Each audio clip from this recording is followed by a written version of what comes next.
Bonjour et bienvenue dans cette nouvelle vidéo de Blogueur Pro. Donc, je suis actuellement avec deux blogueurs qui sont Benoît et Geoffrey du blog Bungle. Donc bonjour Benoît et Geoffrey. Bonjour. Alors j'ai voulu vous interviewer parce que j'ai eu des échos comme quoi Bungle ça fonctionnait vraiment très bien. Et ce qui m'a un petit peu intrigué aussi, c'est que vous êtes deux blogueurs et c'est pas une configuration qu'on voit beaucoup sur le web français. Oui. Et je me suis dit que ça pourrait intéresser sans doute les lecteurs de Blogueur Pro, puisque c'est vrai qu'on montre beaucoup un petit peu les hommes solitaires, un petit peu les cow-boys solitaires souvent. Et je pense que ça va intéresser pas mal de gens de voir un petit peu ce qu'on peut faire quand on est à deux, qu'on peut se diviser le travail, qu'on peut fonctionner en partenariat. Alors est-ce que déjà vous pouvez vous présenter rapidement et présenter aussi Bungle pour ceux qui ne vous connaissent pas? Alors, donc moi je suis Benoît Bochtanka, j'ai 24 ans.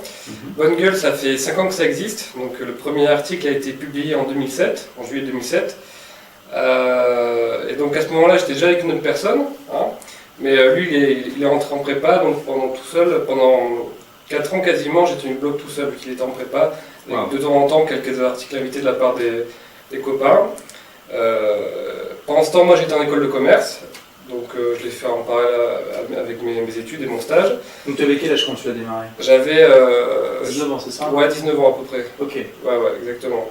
Alors ça nous a bien aidé vu que le nom de domaine était assez vieux et Google a maintenant favorise beaucoup les vieux sites qui publient du contenu régulièrement. Donc ça nous a donné un bon coup de pouce pour le référencement, je pense. Et donc j'étais tout seul et puis il y a à peu près 1 an et demi, je voulais un peu le monétiser de manière un peu plus sérieuse.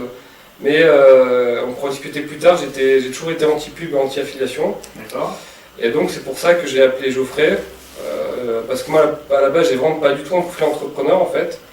Hein, j'ai jamais été le mec en école de commerce qui voulait faire des BDE, enfin des associations d'élèves, qui voulait monter des assos, qui voulait... D'accord, tu étais plutôt entrepreneur solitaire. Même pas entrepreneur, J'étais pas entrepreneur. Je faisais partie de la masse silencieuse, on va dire. J'étais pas celui qui prenait des initiatives ou quoi que ce soit. D'accord. Ah, tu as quand même créé ton blog. Ouais, exactement. Quel est ton objectif à l'époque? Tu t'es intéressé à la mode, tu t'es dit ça serait bien de créer Alors ça? c'était tout simple, c'est que mes copains m'appelaient souvent pour aller faire du shopping. Ouais. Et moi j'ai toujours aimé écrire, j'avais même un petit skyblog à l'époque que j'aimais beaucoup écrire de temps en temps. Et donc je me suis dit, bon, mais les conseils que je donne à mes copains, autant les donner sur un blog. Et puis c'est là que le début d'une très belle aventure a bien commencé. Et puis oui, donc ensuite j'étais à Montréal pendant 9 mois. Pendant ce temps-là, Geoffrey a quitté son job et s'est mis à plein temps à Bungle. Et moi, quand je suis rentré de Montréal, donc mi-juin, après un voyage aux États-Unis d'ailleurs grâce à notre blog, j'ai pu me mettre à plein temps aussi sur Bungle, donc maintenant là nous sommes deux. Ok, d'accord. Donc si je comprends bien, tu avais ton blog qui existait depuis 4 ans, qui fonctionnait pas trop mal. Qui était très artisanal. Qui était très artisanal, ok. Ouais. Donc avec déjà un bon trafic ou pas? Il y avait un plafond de verre qui était de les 1000 visiteurs par jour, j'ai jamais réussi à les atteindre tout seul, je crois. D'accord, donc tu étais à moins de 30 000 visiteurs par mois. Ouais, voilà, par jour, surtout qu'à cette époque, mes statistiques, je les regardais absolument pas. Donc en général, c'était les bons jours, c'était 600-500 visiteurs par jour à peu près. D'accord. Okay. Donc c'était un petit blog. C'était un petit blog sympa que tu aimais bien faire. Voilà, exactement. Tu t'es dit, à un moment, ok, j'aimerais bien passer à la vitesse supérieure. Exactement. Je peux pas le faire tout seul. Alors c'était pas que je pouvais pas le faire tout seul, c'était que je me sentais pas de le faire tout seul en fait. D'accord. Je me voyais mal. J'ai toujours, peut-être parce qu'à l'époque je manquais un peu de confiance en moi sûrement, et je me voyais mal faire ça tout seul en fait, ça me paraissait trop impressionnant. Donc c'est pour ça que j'ai appelé Geoffrey pour qu'il me rejoigne dans cette belle aventure. D'accord. Donc Bungle aujourd'hui, alors c'est quel trafic, c'est quel chiffre d'affaires? Alors je laisse, Geoffrey connaît les statistiques beaucoup mieux que moi. D'accord. Ouais, alors c'est vrai que Benoît c'est plus le versant produit, créatif, empathique. Moi je suis peut-être plus gestionnaire, commercial, partenariat. Voilà. Et donc Bungle, ça a toujours été une belle endormie, ouais, qui tournait à 500-600 visites. Et en 1 an et demi, on l'a fait passer à quelque chose comme 3500-4000 visites jour. Wow, 4000 visiteurs par jour. Donc ça fait 75 000 visiteurs uniques. Même plus que ça. Même plus que ça. On dépasse le demi-million sur l'année. D'accord. Ouais. Waouh. Et donc en chiffre d'affaires aujourd'hui, vous en êtes à combien? En général, si vraiment on lisse sur tous les mois, on dirait à peu près 5 000 euros. Parfois ça monte à 7 000 euros. Waouh. Parfois ça montait beaucoup plus quand on a lancé le jean par exemple. C'est vrai que le Bungle Book, ça représente un peu cette rente à 5-6 000. Et puis, Alors, on va revenir à vos produits après. Voilà. Ce qui est beau, c'est quand même en 1 an et demi. Alors, le blog existait depuis 4 ans. Il était à 500-600 visiteurs par jour. Voilà. Et là, en 1 an et demi, il est passé à 3 à 4 000. Bah, C'est quand même impressionnant. Ça c'est Geoffrey. Waouh. On a beaucoup travaillé. Voilà. D'accord. Pas de secret. Voilà, moi je savais pas du tout, même si j'avais fait une école de commerce, j'avais pas cette. J'étais plus dans le produit. Et Geoffrey, lui, de suite, il voyait un peu les gros effets de levier qu'on pouvait avoir pour trouver l'audience. Donc c'est vraiment lui qui a développé tout ce qui est article invité, qui a pas industrialisé ça, mais qui les a mis à un autre niveau en n'hésitant pas à payer des copains, à bien les payer pour qu'ils nous fassent des beaux articles invités. D'accord. Et ça a plutôt bien marché en fait, hein, donc ça a été vertueux pour tout le monde. Nous on avait des articles invités de qualité, nos copains étaient très contents d'écrire sur un sujet qui leur plaisait, d'être rémunérés pour ça en fait. Alors, Geoffrey, donc toi tu avais déjà un blog. Pourquoi tu n'as pas appliqué à l'époque ces stratégies pour ton propre blog? Parce que je le connaissais pas tellement. D'accord. Mon blog, je le voyais plus comme une carte de visite pour tenter de travailler dans la mode masculine, ce qui n'a pas fonctionné. Mais c'est vrai que le fait de voir le Bungle Book fonctionner aussi bien dès le début, ça m'a clairement donné des idées. En fait, pour tout dire, le jour où j'ai lancé avec Benoît le livre, le lendemain, c'était un dimanche, le lundi matin, j'étais face à une gestionnaire RH dans un grand cabinet de conseil parisien qui me disait que voilà, mes augmentations ce sera 3%, je devrais payer une assurance vie, emploi, machin, et trucs. Et à côté, j'ai mon téléphone portable qui n'arrêtait pas de sonner toutes les 40 secondes dans ma poche avec bim, 27 €, 27 €, 27 €. Et Le contrat, c'est assez. alors tu te doutes bien qu'après, pendant 7 mois, j'étais un employé horrible, puisque j'avais beau être intéressé par le travail qu'on me donnait, à côté de ça, j'avais une perspective énorme qui s'ouvrait en travaillant avec Benoît. Et tous les soirs, jusqu'à 3-4 heures du matin, j'envoyais encore des mails, je préparais encore la suite, les parutions, la SEO, etc.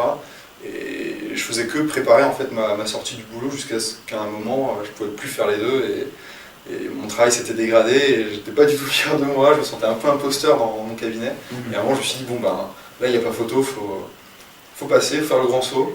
Et ça a été un énorme soulagement, je me suis libéré, je me suis vraiment senti enfin confortable dans le travail professionnel que je fournissais, alors qu'avant je me suis toujours senti un peu en décalage en fait par rapport aux gens.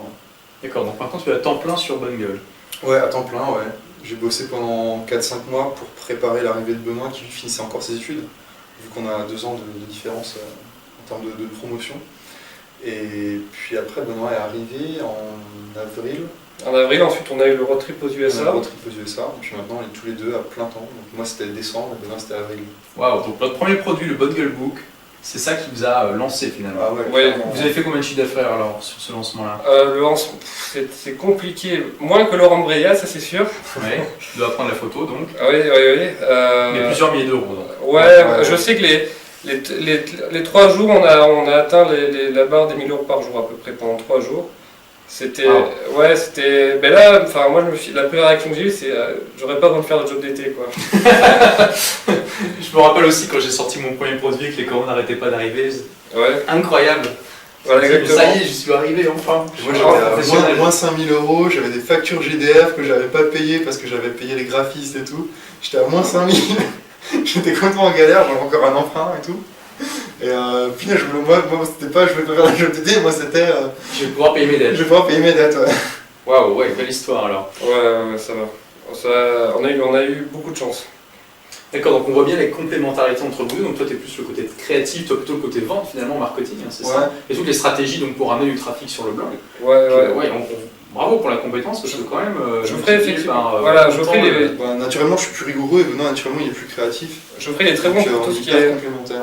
Toi, tu es vraiment calé sur tout ce qui est acquisition de trafic, hein, si on dit les choses de manière un peu plus académique.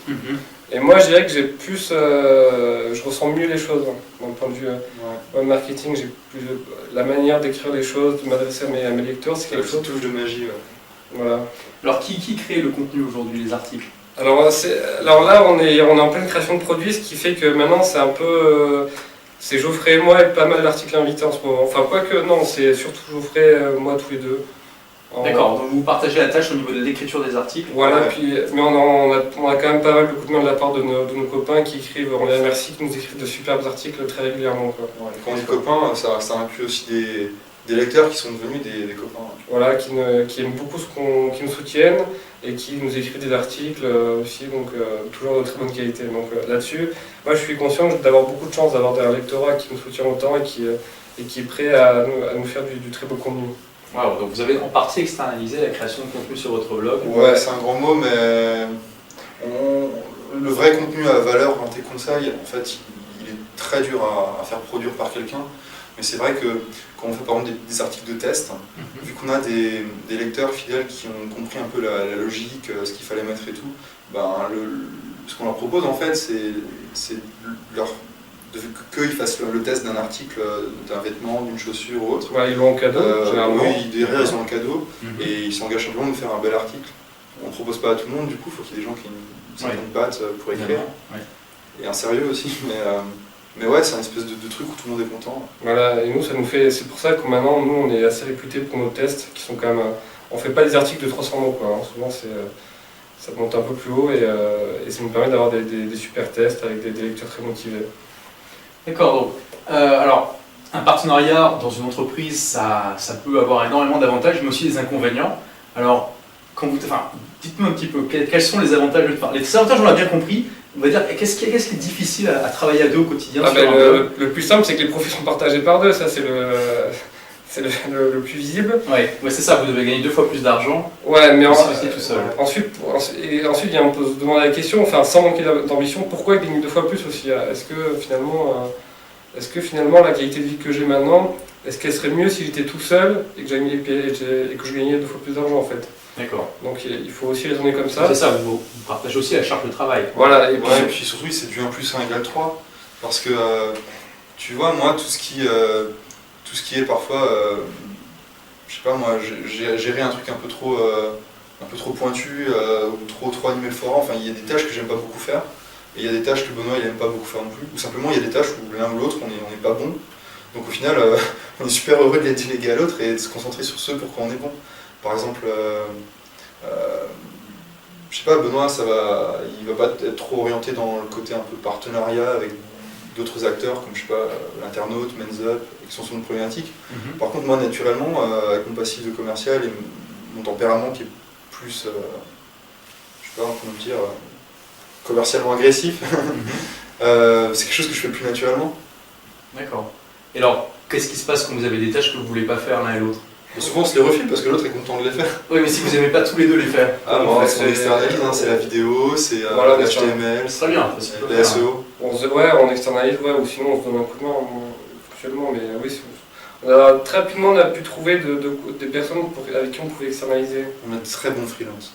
On a trouvé une traductrice sur Iliad, ce qui était très bien. On a vraiment dû creuser parce que pour la traduction, on avait été très clair, tu vois, sur le cahier des charges, on recevait des milliers d'Indiens ou de Pakistanais qui traduisaient directement dans Google Translate et qui nous lancer sur web anglo-saxon. Ça c'est intéressant. Ouais, on voulait le produit finalement on l'avait abandonné, mais du coup on avait le bon goût qui marchait bien. On s'est dit qu'on allait quand même faire un produit anglais parce qu'on avait identifié des partenaires qui avaient vraiment des lignes éditoriales proches. Donc il n'y avait plus qu'à leur expliquer comment faire un lancement, le genre de choses que tu expliques très bien à tes lecteurs et tes clients. Et puis ouais, on a fait un petit lancement qui marche bien. Aujourd'hui, ça nous fait 50-60 € par jour. Sur le web anglo-saxon. En chiffre d'affaires, il faut diviser par 2 pour les commissions. D'accord, donc c'est des partenaires qui vous prennent parce que vous n'avez pas de source de trafic. On leur fait juste un produit. Voilà, on a quand même des velléités à l'international qui ne sont pas à l'heure du jour aujourd'hui, mais dans 1 an et demi, on va beaucoup y penser. C'est intéressant. Mais vous avez beaucoup plus de concurrence aussi. Pas tant que ça. Les produits d'information sur le look en anglais sont soit très cheap, soit inexistants. Ils viennent souvent de dating coach, de contenu assez séduction. Et les mecs, souvent, ils s'y connaissent pas tellement. Et à côté, il y a ce côté séduction qui peut paraître un peu rédhibitoire pour certaines personnes. Enfin, je veux dire, j'ai des copains qui sont coachs en séduction, c'est un business comme un autre. Mais c'est vrai que le public le voit pas toujours du même œil. Et le fait d'être un acteur qui est uniquement look, c'est en soi un gros avantage. Oui, c'est un peu plus mainstream. peut-être. Ouais, voilà. D'accord. Oui, et puis vous avez peut-être la French touch à jouer aussi sur le Il y avait ça, international. Puis objectivement, enfin, on avait quand même, je pense, une qualité de contenu qui était quand même assez, vu qu'on était rocker aussi, qu'on faisait des rollwalking, que ça avait 5 ans que j'étais sur le sujet, on n'a pas trouvé d'équivalent américain, ou alors, évidemment il y a des gens qui sont très pointus sur la mode masculine anglo-saxon, mais il n'y en a aucun qui avait vraiment une vraie pédagogie derrière en fait. Soit c'était très pointu, soit c'était un peu orienté séduction. Je crois que ce qui manque dans tous les domaines, que ce soit en France ou à l'international, c'est souvent des vulgarisateurs. C'est pas les gens qui vont être pointus et qui vont s'adresser à des gens pointus. C'est pas les gens qui s'y connaissent pas grand chose mais qui font de l'article de masse de 200-300 mots à chaque fois. Mais c'est les gens qui arrivent à faire la navette entre des choses qui peuvent être vues comme compliquées. Nous on est complètement dedans avec la mode masculine, mais ça pourrait être, je sais pas moi, la décoration d'intérieur, ça pourrait être monétiser un blog, mais qui arrive à expliquer en des termes simples à des gens qui ont cette problématique mais qui n'ont pas forcément le contexte autour pour pouvoir directement passer au premier étage. Nous, en quelque sorte, on est les escaliers. Tout à fait. C'est exactement ce que tu as fait avec ton blog des livres pour changer de vie, où d'une manière générale, t'expliquais simplement tout ce qui était business en fait. C'est ça, oui, développement personnel, etc. Effectivement, c'est là où il y a un gros marché pour tous les débutants qui veulent se lancer, qui sont un petit peu effrayés par la complexité d'un domaine. Effectivement, la mode, clairement. Alors Andrea, ça aussi, c'en est la photo, voilà. C'est l'exemple. Exactement. Ouais. Bon, vous avez de quoi faire. Alors, on va suivre avec attention votre ascension sur le marché anglo-saxon, parce qu'il n'y a quand même pas beaucoup de blogueurs français qui s'attaquent à ça. Non, mais finalement, ça coûte pas très cher. T'as quoi? T'as chopé un mec qui fait du développement commercial, racheter un blog qui a déjà une audience proche. Vous avez fait ça? Vous avez acheté un blog? Pas encore, non, je pense que c'est le plan.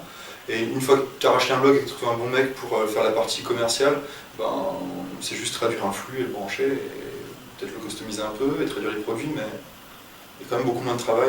La recette, on la connaît, il n'y a plus qu'à... Ouais. Bon voilà, si certains d'entre vous veulent tester la recette qui vient juste d'être donnée, donnez aussi les retours sur Blogger Pro, ça sera très intéressant. Donc on va suivre ça avec attention. Ok, donc bon, vous avez pas mal de projets pour l'avenir. Alors, et ce qui est intéressant aussi, c'est qu'au-delà des produits d'information que vous vendez, que finalement la plupart des blogueurs pro de la nouvelle vague en France vendent aussi, vous faites aussi des produits physiques. Ça, c'est quelque chose d'intéressant. On a fait 2 pour le moment, enfin on en a lancé 2. Donc le premier c'était un jean qui a très bien marché. Le jean que porte Geoffrey. Là ici, d'accord. Alors pour la petite histoire, c'est assez marrant parce que c'est un jean à la CLP, donc on ne devait pas lancer en août, mais il y a eu on l'a lancé en fin juillet. Il y a eu pas mal de retard, de livraison, tout ça. Et alors, c'était un jean qui coûtait quand même 157 €, donc c'est un jean pour le commun des mortels, on va dire haut de gamme, mais pour les gens qui se connaissent un peu, c'est du moyen haut de gamme, on va dire.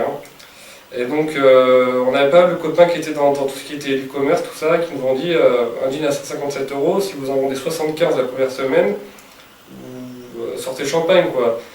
Et dans les faits, alors moi j'ai fait une grosse erreur, c'est qu'on m'a envoyé plusieurs mails par jour en me disant ouais Benoît, est-ce que je peux réserver le jean et tout. Je dis attends, ce que je vais faire c'est que je vais faire une page de précommande et j'enverrai un mail à toute ma liste pour dire que les précommandes sont ouvertes.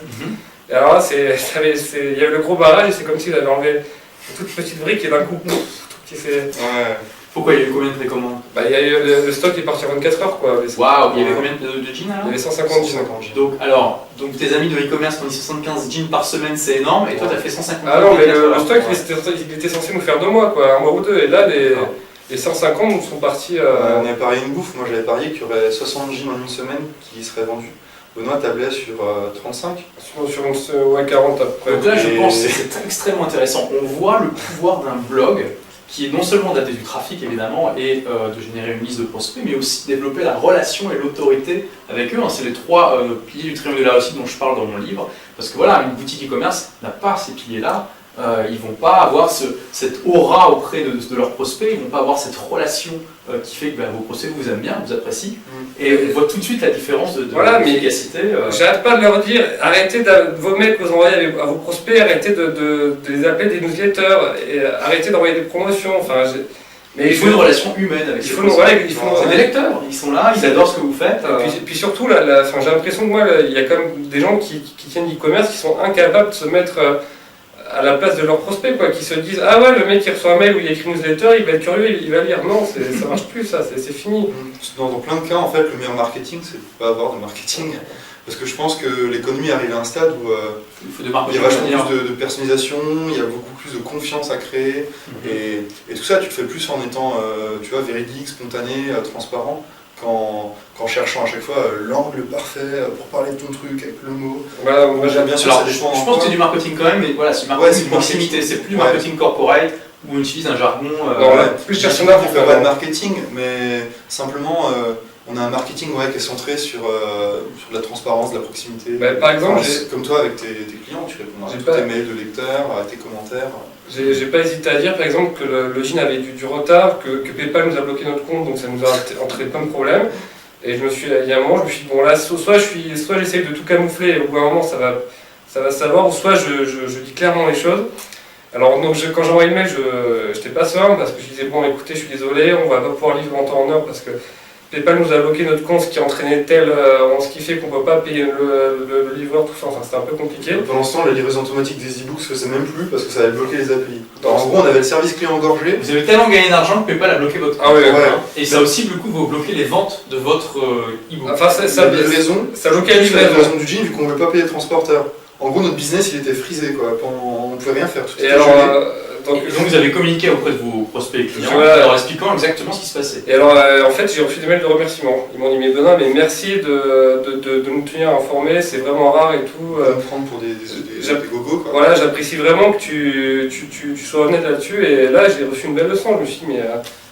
Oui, sans compter que bon, les personnes qui ne sont pas contentes, vous annulez leur commande, et étant donné que c'est vendu 24 heures, vous n'aurez pas de mal à les écouler. C'est pas arrivé heureusement, mais dans le mail je disais, je vais écouter si ça vous pose un problème, on peut s'arranger, on vous rembourse tout ça, et c'est pas arrivé. À la place j'ai reçu des mails de remerciements. Donc, on a vraiment un lectorat qui est formidable, ils nous soutiennent sur tout, on se sent vraiment investi d'une mission en fait de toujours tout faire pour eux, et de ne pas les trahir et de ne pas mettre un peu de viande sale dans la viande propre avec de l'affiliation ou des choses comme ça. Enfin on sent de plus en plus en fait, c'est nos patrons. c'est pour ça qu'on fait de plus en plus de choses pour les écouter, pour leur parler simplement.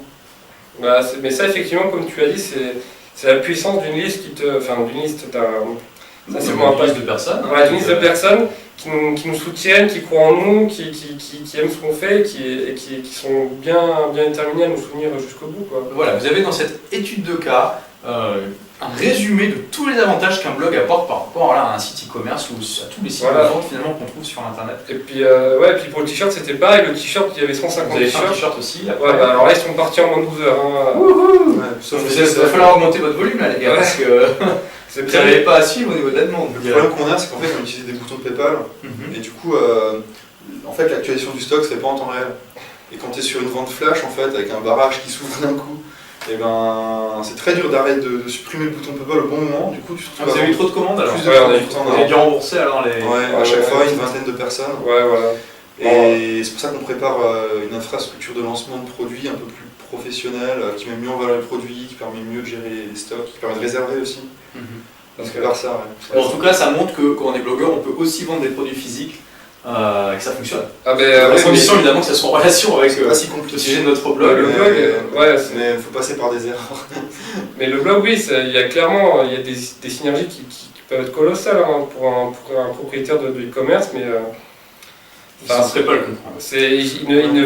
Ils raisonnent toujours en termes de pages vues, de taux de rebond, de conversion, de position de mots-clés, alors que moi, à aucun moment j'ai l'impression... C'est oui, la relation humaine. Voilà, la relation humaine, c'est-à-dire comment je fais pour créer de la confiance, comment je fais pour le rassurer, comment je fais pour lui montrer que je le comprends, comment je fais pour lui montrer que je tiens à lui, que son avis m'intéresse. Et toutes ces questions-là, finalement, les plus humaines, elles sont un peu balayées parce qu'ils se cachent derrière le fait « Ah, mais c'est du commerce de masque, c'est du commerce de masque qu'on fait, je vends des lunettes de soleil, je peux pas, ça s'applique pas chez moi. » Le problème est toujours pris à l'envers en fait. C'est toujours des e-commerce qui sont existants ou qui se lancent et qui disent on va mettre du communautaire ou de l'éditorial. C'est la grande mode avec tous les Mr Porter, Menlook et tout qui mettent plein d'éditorial dans leur truc. Mais d'une, t'as jamais un éditorial qui est suffisamment touchant, percutant parce que c'est trop informel. C'est trop informel. C'est du Wikipédia en fait. Voilà, puis c'est des gens derrière qui sont payés, qui sont salariés, qui sont à la pige et tout. Alors que la bonne approche c'est davantage essayer de créer une communauté, d'apporter une valeur, de fédérer des gens autour d'une mission, d'une valeur, d'un idéal qui peut être de consommation, de société ou j'en sais rien. Et ensuite de se demander de quoi a besoin cette communauté et ensuite de faire des vêtements, des produits, tout ce que tu veux. Voilà, parce que c'est vraiment le problème pris dans le sens inverse. Parce que pour eux, la relation client, ça se borne à répondre aux gens sur la page Facebook et à faire du Twitter. Hein, parce que ce serait à la mode de dire qu'on fait des médias sociaux, mais c'est pas ça. Non. Enfin, pour moi, c'est vraiment pas ça. Il faut aller au-delà d'une page Facebook. Il faut apporter de la valeur gratuitement et puis voilà, savoir montrer qu'on est un expert, qu'on sait de quoi on parle, que les produits qu'on propose, on les a bien choisis, sélectionnés ou créés soi-même, éventuellement. Et voilà, avoir une relation avec ses lecteurs, avec ses prospects, qui est une vraie relation humaine, qui ne se cache pas derrière des plaquettes, voilà, des prospectus. Sortir un peu de tout ce qui est statistique, page de vue, machin, tout ça, pour se... Voilà. En fait... Sinon c'est des monsieur Spock un petit peu du coup. Voilà, passer d'indicateurs très, très formalisés, très, très quantitatifs, à une approche beaucoup plus qualitative, beaucoup plus empathique en fait. Mais ça, j'ai l'impression que c'est difficile à apprendre. Bon, tant mieux pour vous. Ouais. Vous n'allez pas vous plaindre, vous avez d'autres projets comme ça de produits physiques? Ouais. Alors, on a plusieurs sur le feu, ça va. On a chacun un chapeau en termes de produits. Benoît, c'est plus le versant numérique, tout ce qui est produits pédagogiques finalement. Ouais. Moi, c'est davantage la partie vêtements. Oui. Et donc, l'idée en fait, c'est que nous, on sort toute l'infrastructure pour vendre les vêtements, qu'il y ait le système de réservation et tout. Que Benoît, pareil, mette tout au carré au niveau des formations qu'on relance, que ce soit super qualitative, avec plein d'experts, les enrichir à chaque relancement et tout. Et qu'une fois qu'on a ça, qu'on transpose en fait sur un modèle anglo-saxon qui nous permette de vraiment toucher à un public plus grand. Vous avez beaucoup d'ambition, ça fait plaisir. Ouais, mais finalement, c'est pas si compliqué que ça à mettre en place. C'est plus la partie française qui est compliquée à mettre en place, mais ensuite, c'est majoritairement de la traduction et du développement commercial. On trouvera un bon... tout ça, c'est autre source. On trouvera un bon manager sur Odesk et puis on se débrouillera avec, je pense. Bon, ça sera intéressant pour ceux qui regardent la vidéo un an plus tard d'aller voir un petit peu si vous êtes présent sur le web anglo-saxon. Pour nous aussi, ce sera un an par la vidéo. Ouais. Donc bravo en tout cas pour ces initiatives, parce que comme je le disais, finalement c'est des choses qu'on voit pas beaucoup sur la blogosphère française, de vouloir déjà s'attaquer au marché américain et de faire des produits physiques. Donc félicitations. Alors ensuite, quelque chose qui m'intéresse beaucoup et que je demande finalement à tous les blogueurs que je rencontre, c'est combien de temps vous travaillez par semaine à peu près? 6 jours sur 7, 7 ou 8 heures, on travaille pas mal. Mais après, comme tu le dis souvent, c'est compliqué de savoir où tu mets la limite entre ce que tu aimes faire et ce que tu dois faire. Voilà, parce que par exemple, toute la journée évidemment je suis sur Bonne-Gueule, mais ensuite à 20h je mange avec un pote, on sort, je reviens à 23h, je réponds à des mails, je regarde un blog de mode.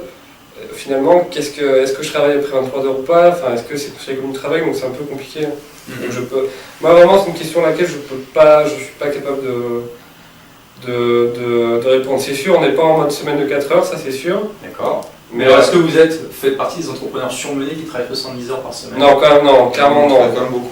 Non, enfin moi quand le samedi soir j'ai un anniversaire d'un de mes potes, ou récemment avec Geoffrey on a fait un week-end avec mes potes, on fait du beach volley. Le soir je m'interdis pas d'aller au cinéma. Vous travaillez le week-end? Ouais. Moi, dans le train, un petit peu ça m'arrive un petit peu, mais... De toute façon, tu perds un équilibre, si tu travailles plus de 70 heures par jour, je veux dire, tu perds un équilibre au niveau de ton sport, de ta santé, de ta copine.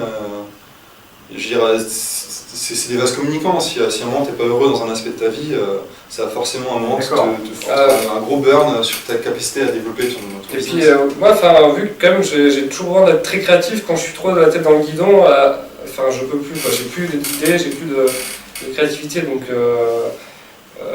je dirais pour le moment on est quand même encore très loin du burn-out. Hein. D'accord, donc vous avez l'impression aujourd'hui d'avoir un équilibre entre votre vie professionnelle et personnelle? Ouais, clairement, je pense que... C'est quand même pas le cas de beaucoup d'entrepreneurs, il faut le savoir, en tout cas ceux qui démarrent leur entreprise. Mais je trouve qu'il y a... c'est vrai que...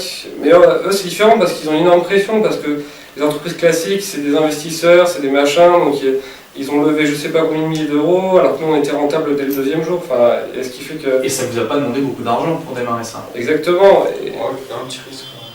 Pas trop, non. C'est vrai que 7 000 euros, c'est...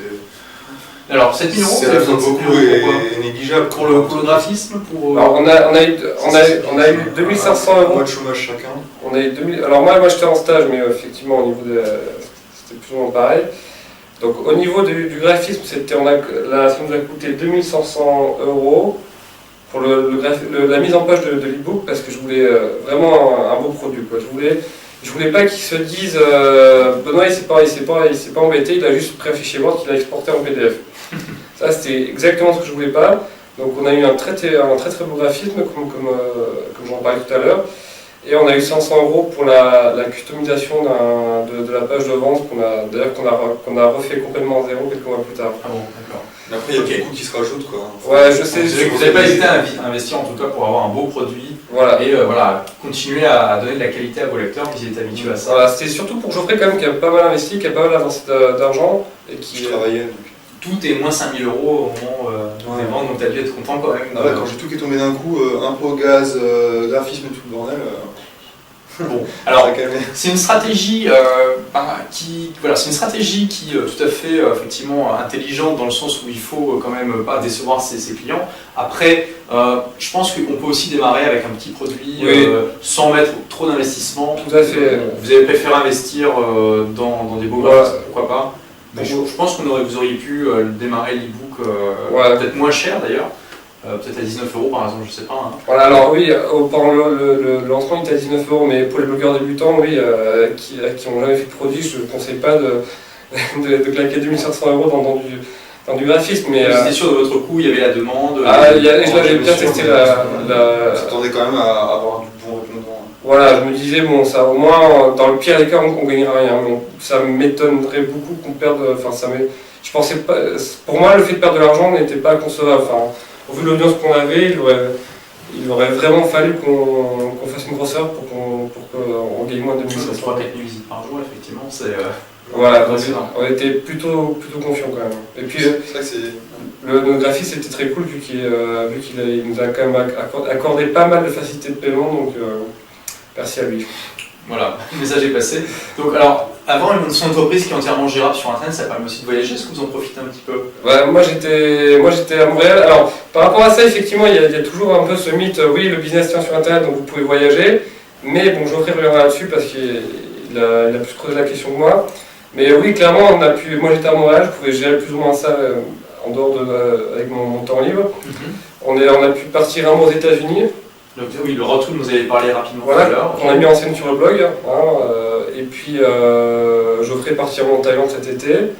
Moi, j'ai pris une petite semaine de vacances dans le sud, mais là, par contre, je repars à Montréal 3 semaines en fait. Donc, Voilà, ok. Alors, si j'étais dans un salarié classique, je crois que j'aurais grillé tous mes jours de congé. Oui, voilà, donc vous en profitez. Donc, toi, tu étais en Thaïlande pendant 1 mois, c'est ça? Ouais, et puis c'est vrai qu'on se fait souvent Enfin, souvent. On a quand même, je sais pas, quelque chose comme 2 mois de voyage dans l'année. Ouais, à peu près. Mais C'est quand même pas mal. C'est vrai que par rapport à un salarié classique, c'est énorme. Ouais, mais on aimerait bien plus quand même. Hein. Mais faut pas du tout penser qu'un business qui se passe avec un blog est entièrement virtuel. Parce que quand tu veux nouer des partenariats, que ce soit avec d'autres partenaires web, par exemple nous en ce moment on a des partenariats qui se créent avec l'internaute, avec Men's Up qui sont des grosses publications dans notre secteur, ou que ce soit avec créer de la confiance avec les créateurs pour qu'un jour ils acceptent de faire un vêtement avec eux en mettant un peu leur marque entre tes mains le temps d'une collaboration. Ça c'est des poignées de main, c'est pas des échanges de mails. C'est pas du Skype. Il y a quand même une bonne base de rendez-vous nécessaire. Et là, pour le moment, on est seul pour le faire. Et pour tout ce qui est relooking aussi, il faut qu'on soit sur place. Quoi. Oui, là, vous faites de la prestation. Ouais, exactement. La prestation de relooking, évidemment, c'est clair. Là, c'est pas des points d'information.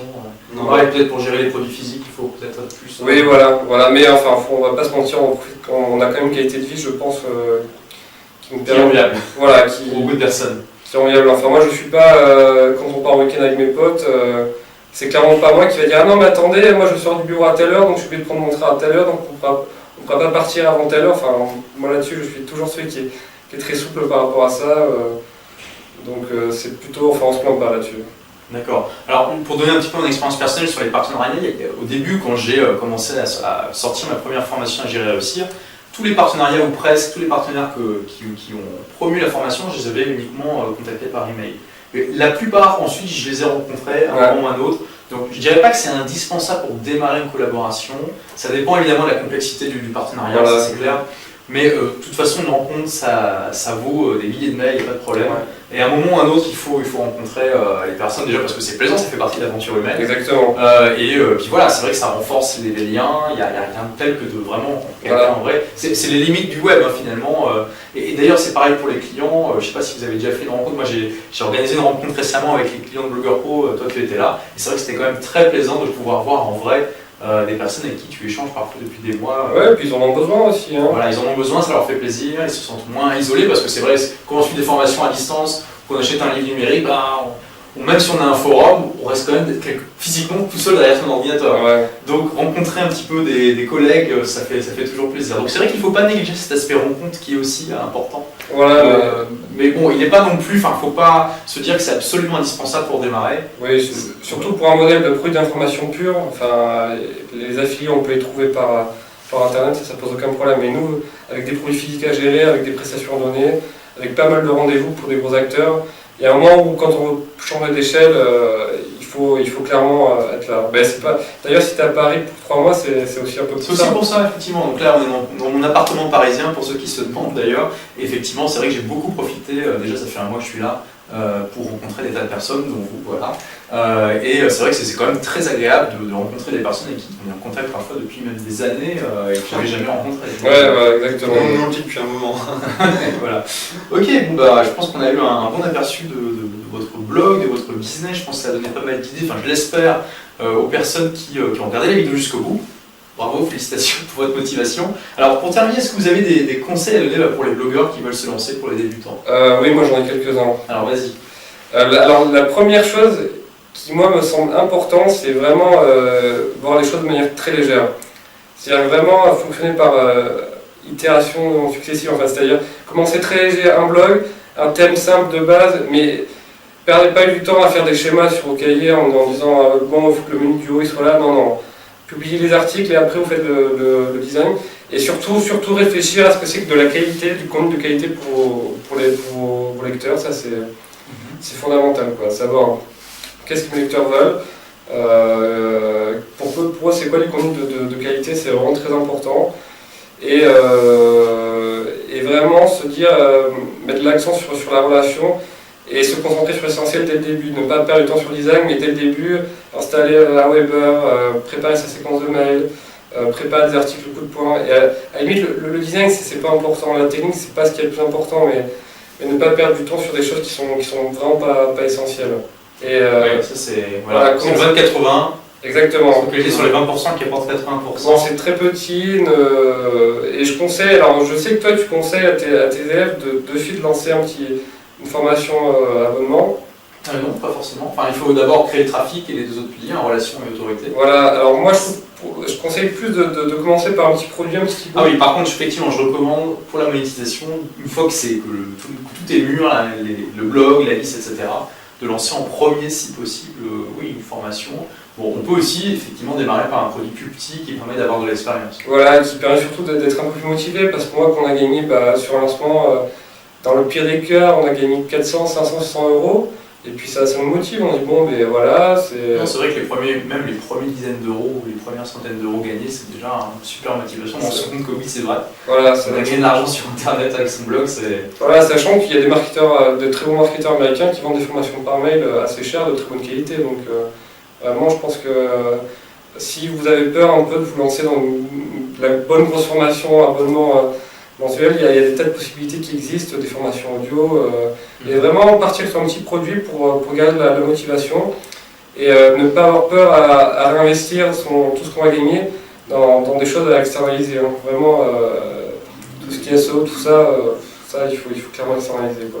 Donc SEO, c'est tout ce qui est optimisation du référencement. Oui, voilà. Ouais. Voilà, tout ce qui est graphisme, sinon on se démotive très vite à faire des choses qu'on n'aime pas du tout en fait. Hein.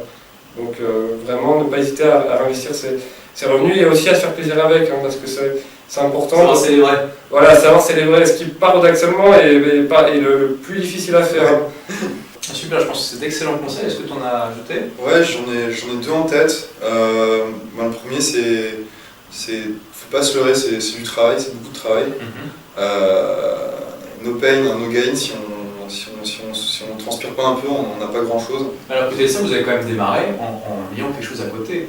Donc, je veux dire, c'était quand même à temps partiel au début. Mais on bossait beaucoup. Et c'était une passion aussi, ça c'est important. Si c'est pas une passion, enfin, faire du contenu sur quelque chose dont on n'est pas passionné, c'est une torture. Mais là, on voit un très bon exemple j'ai toujours dit ce qu'il faut, le cœur du succès, des chances pour réussir, c'est d'avoir l'intersection entre la passion, le marché, le potentiel économique évidemment, et les compétences. Et on voit clairement, là, vous êtes au pile poil au milieu des trois. Voilà, vous êtes compétent dans le domaine, vous êtes passionné par ça, et il y a un vrai marché, il y a un potentiel économique. Il n'y a que les très bons marketeurs qui peuvent se permettre de faire des peu d'informations uniquement sur des... On y a une approche, uniquement pour gagner de l'argent, le sujet ne les intéresse pas. Sinon, pour commencer, c'est vraiment pas la chose à faire, parce que sinon, autant faire une dissertation de droit et puis les chances d'abandonner sont beaucoup plus importantes. Exactement, et on abandonnera une fois et on ne sera pas forcément motivé pour commencer parce qu'on dira ouais, c'est pas pour moi. Donc vraiment, la passion, c'est. Donc la passion nous a permis de travailler beaucoup dessus. Néanmoins, parce que moi j'ai beaucoup insisté sur le fait qu'on peut démarrer un blog à temps partiel. Tout à fait. Ok, travailler beaucoup, mais c'est pas non plus passer 60 heures par semaine dessus. Non, mais il y a des sacrifices aussi à faire. Alors, comme quoi par exemple, tu dois renoncer à, regarder trop la télé. Moi je me souviens d'avoir fait beaucoup de nuits blanches sur les périodes de pré-lancement. Les pré-lancements c'est normal. Souvent je dis ben non, désolé ma copine, je peux pas te voir ce soir parce que j'ai une charge de travail à gérer avec les mails et puis de toute façon je dois la faire à un moment ou à un autre, alors autant qu'ils aient leur mail rapidement, qu'on puisse se voir le lendemain. Il y a une part de risque financier, c'est aussi un petit sacrifice. Mais ça c'est vraiment, à notre échelle c'est normal, mais pour un blogueur débutant, s'il lance un petit produit, tout ça, sur une petite liste, ça peut rester très, très léger. C'est vrai que là, Geoffrey, on parle quand même des échelles un peu différentes. On gagne plusieurs milliers d'euros par mois avec le blog. Mais au tout début, je pense que c'est en supprimant la télé, Facebook, YouTube. Déjà, on gagne énormément d'heures par jour. En essayant de supprimer tous les loisirs inutiles pour au final faire que des loisirs. Que distractions en fait, qui donnent un petit peu de plaisir sur le court terme et rien du tout sur le long terme. Donc, finalement, est-ce que ça vous procure vraiment beaucoup plus de plaisir d'être oisif devant une série qui vous apporte rien que si vous lisiez un bouquin sur votre thématique? Moi j'ai la chance d'aimer beaucoup les livres de marketing. Donc quand je lis pareil, c'est plus un truc qui m'intéresse, qui me procure du plaisir qu'une douleur. Et ça se substitue vachement mieux par rapport au temps que je pourrais passer à regarder L'Ombre dans le pré. C'est vrai que moi je regarde plus toute série télé, c'est terminé, je télécharge plus de séries télé. Puis voilà, le fameux interdit du dimanche soir, il y a un moment où ça rend pas forcément meilleur, donc il faut essayer de, tout ce qui est télé, tout ça, de couper vraiment dans Facebook, la télé. Voilà, donc ça veut dire effectivement faire quelques sacrifices, supprimer, des sacrifices qui sont finalement, une fois qu'on est habitué, pas si dur que ça. Ça t'ouvre sur d'autres semaines. C'est pas un sacrifice qu'on se fait en supprimant YouTube, c'est plutôt une... C'est un cadeau qu'on se fait. Ça peut sembler être un sacrifice au début, mais en fait c'est juste des distractions qui ne nous apportent rien concrètement dans la vie. Et à la place, on construit quelque chose de beau, quelque chose qui nous appartient, quelque chose qui clairement là vous fait vibrer et qui vous apporte aussi des revenus et qui vous donne un style de vie très intéressant qui va sans doute encore s'améliorer dans les années à venir. Donc je trouve qu'il n'y a pas photo, mais évidemment il faut savoir aller au-delà de la simple gratification instantanée, du petit plaisir qu'on a juste à l'instant T. Si vous voulez vous gratifier, faites-vous vraiment plaisir, organisez un tournoi de paintball avec vos potes, économisez un peu, partir en vacances vraiment sympa avec votre femme. C'est des trucs qu'on quand même pour fêter dans l'idéal et pas forcément plus cher que le Starbucks tous les jours. Voilà, mais c'est MJ Marco qui a écrit Millionaire Fastlane, que tu as dû lire, je pense, qui disait la différence entre un process et un événement. C'est-à-dire que les gens de l'extérieur, ils voient vraiment l'événement, c'est cool, il part 3 semaines à Montréal, alors que derrière, il y a eu un énorme truc pour pouvoir c'est ça. La logistique qui est derrière. Voilà, donc effectivement, quand il dit de voir d'abord tout le process, tout ce qu'il y a eu derrière qui a mené à l'événement, pour moi c'est un très bon conseil, plutôt que de voir d'abord l'événement puis tout le process qui est derrière. Alors Geoffrey, donc tu es l'homme qui a transformé Bonne Gueule, qui a passé de 5 à 600 visiteurs par jour à 3 à 4 000. Est-ce que tu as un conseil à donner au niveau du trafic pour les blogueurs débutants? Qu'est-ce qui a été l'action la plus efficace que tu as entreprise? entreprise. Je pense qu'il a été très bon, c'était tous les partenariats qu'on a noués en fait, Article invité, en rencontrant les gens. C'est des D'accord. articles où... Donc vous avez publié des articles invités sur Ouais. votre blog. Ouais, D'accord. je mets à chaque fois des contenus aussi bons que ceux que vous publierez sur votre blog à vous. Parce que, d'une, si vous voulez que le partenariat dure, faire les choses proprement avec quelqu'un qui vous offre la chance d'écrire un article chez lui, ben, la moindre des choses, c'est de faire prendre autant de soin que si c'était votre blog. Hein, on s'essuie toujours, on prend toujours très soin quand on est chez quelqu'un, on est invité à dîner, on s'essuie les pieds, on ne prie pas le tapis de glace à la tranchée. Faites la même chose quand vous écrivez un article sur un autre blog. Et donnez le meilleur de vous-même, très important. Voilà, et marketez-le un peu par rapport à sa cible à lui. Essayez de créer de la valeur pour lui aussi. Ça a vraiment très bien marché et selon les domaines, c'est peut-être des choses que tu peux nouer facilement avec des mails sur des gens, sur des secteurs qui sont déjà beaucoup professionnalisés, comme par exemple les blogueurs qui bloguent sur le marketing, sur le blogging. C'est peut-être beaucoup plus difficile, enfin plutôt c'est différent, il faut plus vraiment voir les gens en vrai, sur le long terme, etc. Quand c'est des secteurs où les gens, ben, c'est pas leur activité principale, ils sont moins professionnalisés, comme la mode, quoi. Il y a plus d'étudiants, il y a plus de gens qui sont, je sais pas moi, attachés presse à côté. Il y a eu quand même deux grandes actions. Il y a eu les articles invités de bonne qualité, enfin on l'espère en tout cas. Et le forum. Les forums et le fait d'avoir externalisé la SEO, ça a beaucoup... Ah ouais. Ça, c'est confier à un référenceur, en fait, le référenceur. Ouais, un blog, voilà, exactement. En disant, je suppose être il y a les mollos, pour pas trop on l'a fait sur le long faire terme. peur à Google. Voilà, exactement, sur le long terme, mais c'est efficace. On est deuxième sur mode homme, deuxième sur mode masculine, deuxième sur blog mode homme, deuxième sur style homme. Mode homme, faut y aller quand même. Mais je crois que pour un blogueur débutant, il n'y a pas 36 000 choses à faire, à part faire des très bons articles invités. Ouais, je pense que les articles invités, c'est une des techniques les plus efficaces pour du trafic. Déjà, du trafic direct qui vient du blog en question, et ensuite, évidemment, c'est bon pour le référencement aussi d'avoir des liens comme ça dans le corps d'un article, d'un blog qui a plus d'autorité que nous. Tout à fait, je pense que pour moi, c'est vraiment la méthode sur lesquelles les blogueurs débutants devraient suivre. Le reste, ça va être tout ce qui est inscription annuaire, c'est des tâches épuisantes pour pas grand chose. Pas oublier les réseaux sociaux, mais plus dans le sens social que réseau. C'est-à-dire que moi j'ai tendance à mettre les forums en fait dans les réseaux sociaux. Ouais. Et en demandant la permission, on peut souvent, si on se concentre vraiment sur la valeur plutôt que la promotion de ses propres produits, on peut animer de manière hyper constructive et hyper rentable par rapport au temps passé un forum chez un partenaire. Ouais. Bien sûr, et répondre aux mails aussi. Les partenaires des tests, on pousse nos propres produits sur leur forum, hein, ça fait vraiment le mec qui vient chasser sur les terres du agent. En général, on s'en tire pas bien. Mais si vous êtes vraiment centré valeur, au final, c'est la meilleure promotion de votre produit que vous puissiez faire. C'est très important de remarquer, il faut toujours apporter de la valeur avant de promouvoir ses produits, en particulier quand on est sur des forums. Ah oui, donnez si vous inscrivez que le premier truc que vous dites allez voir mon blog, mon produit, vous allez vous faire virer en moins de temps qu'il faut pour le dire, ça va être impressionnant. Faites 30 beaux posts, ensuite demandez l'autorisation de mettre votre lien en signature et continuez à apporter de la valeur en vous concentrant vraiment sur les gens qui ont des problèmes en leur faisant des vraies solutions. Donner avant de recevoir. Et c'est la règle d'or pour réussir dans le blogging. Ouais, très très clairement. Même dans la vie peut-être. Mais ça a toujours été dans l'ADN de Bonne Gueule, donner avant de recevoir. Donc, ça nous a beaucoup aidé, je pense. Et puis sinon, j'avais un deuxième conseil en fait en tête, oui, mais c'était sur l'innovation.